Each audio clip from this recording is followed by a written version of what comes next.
So back in 1999, there was this company called Global Crossing, and they spent a fortune laying like 100,000 miles of fiber optic cable across the ocean floor. And the technology was completely real. The internet was real. The whole vision they had, was totally correct. But 3 years later, they had to file for bankruptcy, which was one of the biggest bankruptcies in US history at the time. And the wild part about this is that those cables are still down there today as we speak. They're still carrying internet traffic. So the technology totally won, but the investors that backed it lost everything. And I keep coming back to that story right now, because today there's this massive AI bet that's going on. It's being carried out by Google, Amazon, Microsoft, and Meta, just to mention a few. They're all collectively spending more than $700 billion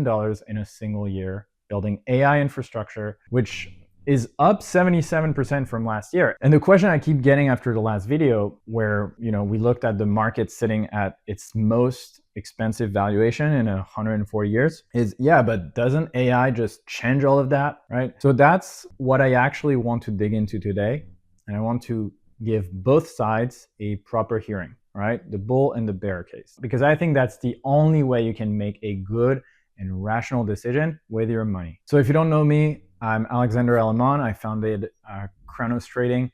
We've built a fully automated trading app that's returned roughly 53% a year since 2021. We have more than 300 partners and about $20 million under management. The whole point is to protect your downside, beat inflation, and outperform the market without you needing to touch a screen. And this AI question directly affects how I'm personally positioned right now. So stick around to the end, because I'm going to show you the one specific number that I personally watch to know whether the AI bull case is actually on track or if it's quietly starting to fall apart. So the bull case first, okay? Because it is generally strong. Q1 of 2026 earnings season was actually pretty remarkable. We've got 84% of S&P 500 companies that are beating estimates. A blended earnings growth came in at about 27%. And for the full year, FactSet, which is a financial data company, is projecting 22.8% earnings growth for the entire S&P 500. Goldman Sachs even said AI-related infrastructure is driving roughly half of that growth. And, the comparison to the dot-com bubble that everyone loves to make, which is Cisco in 2000, it kind of falls apart when you look at the actual numbers, because Cisco in 2000 was trading at 132 times forward earnings at its peak. NVIDIA today is around 35 times, which is less than a third of the multiple, with real revenues, real profits, and a product that basically every major company on earth is right now competing to get their hands on. So if you only read the Goldman Sachs report, you're basically drinking the Kool-Aid. You would feel pretty good. And honestly, for a while, I also did. But then I started looking at what's underneath the headline numbers. So as you now know, those four companies, Google, Amazon, Microsoft, Meta, they're all collectively spending $700 billion plus this year on AI infrastructure. And Amazon alone is committing $200 billion. Google, about the same. Meta, I think up to 135, Microsoft, 150. And all of those spending is eating their free cash flow. Now, free cash flow, for anyone who isn't familiar, is basically the actual cash a business generates after paying for everything it needs to run. It's literally what's left over for investors for, paying down debt for their runway or for future investments. And Amazon is projected to go cash flow negative this year, meaning it will literally spend more than it earns, forcing them to borrow heavily to cover the gap. So I also found this paper from Mizuho, which is one of the largest financial institutions in Japan and also a major Wall Street player. Their analyst wrote that this could mean limited free cash flow in 2026 with uncertain return on investment, which is Wall Street's very polite way of saying we generally don't know if this is going to pay off. And then there's this research that came out of the famous MIT last year, where they actually tracked thousands of organizations that had deployed AI in the real world. And what they found was that despite tens of billions poured into it, 95% of those organizations reported zero measurable return on their AI investment yet. Now, to be fair, that's actually kind of normal, in the early innings of any major infrastructure build. The internet birth kind of looked like this. The cloud computing era kind of looked like this as well. Investments came first and returns came later. So that number alone doesn't mean AI is going to fail. I think we can all pretty much agree that AI is here to stay. I just think that we have a timing problem because stock prices aren't priced for returns showing up in 10 years. They're priced for 2 or 3. And let's not forget that hundreds of billions in new debt also need servicing the whole time you're waiting, right? You must pay off the debt as well as the interest. And this is exactly why the global crossing story is the right parallel here. It's not Cisco, because those telecom companies spent hundreds of billions laying the cable because their traffic projections were completely correct. The internet did exactly what they said it would.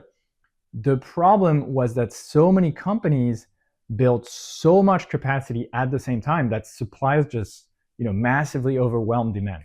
Okay, bandwidth became basically free, and the revenues never materialized at the scale of the investment that was required. So right now you've got 4 companies simultaneously spending $700 billion a year. They're going to be the primary beneficiary of AI demand. And there's a professor at NYU Stern School of Business called Aswath Damodaran. Sorry if I'm butchering this, but he's widely known on Wall Street as the Dean of Valuation because of his decades of work figuring out what companies are actually worth.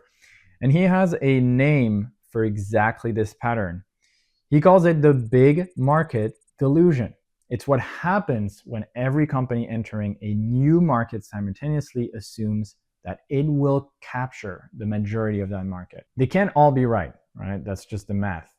So the number I personally watch, and I told you I would show you this, it's called free cash flow recovery. And right now, all these companies are burning cash to build those infrastructures, right? That's expected. But the moment that actually matters is when the spending starts leveling off and free cash flow starts climbing up again, because that's the first real proof that all this AI infrastructure is generating the returns that justify the current stock prices. So a quick rule of thumb, if by late 2026 or early 2027, free cash flow is turning upward while CapEx starts to moderate, the bull case is actually on track. But if CapEx keeps rising while free cash flow stays negative, then we're laying fiber optic cable and the stocks are priced like it's already, AWS. Now, I also want to be generally fair before I close this video because I don't want people to think that I'm this perma bear. Yes, the AI technology is absolutely real. Google Cloud, for example, has still a backlog that jumped to over $460 billion in Q1. Microsoft's AI revenue hit a $37 billion annual run rate this year. So yes, there is real demand behind this. There's real revenues. This isn't like pets.com, if you know what I'm referencing to, But there's a difference between the technology being real and the financial structure around it being sustainable at these prices. So global crossings cables are still on the ocean floor today, They're working perfectly fine. The technology basically won, but the valuations didn't. So when you put it all together with what we covered in the last video, the CAPE at 41.6, the Buffett indicator at 231%, you've basically got a market priced for everything going perfectly right simultaneously, while the biggest infrastructure bet in corporate history is still waiting to prove its returns. So the next video is the one I'm actually most excited about, because that is where I show you exactly how I'm positioned through all of this, the actual percentages where my own money is sitting right now, and the specific signals that actually got me there. So I'll see you in that one.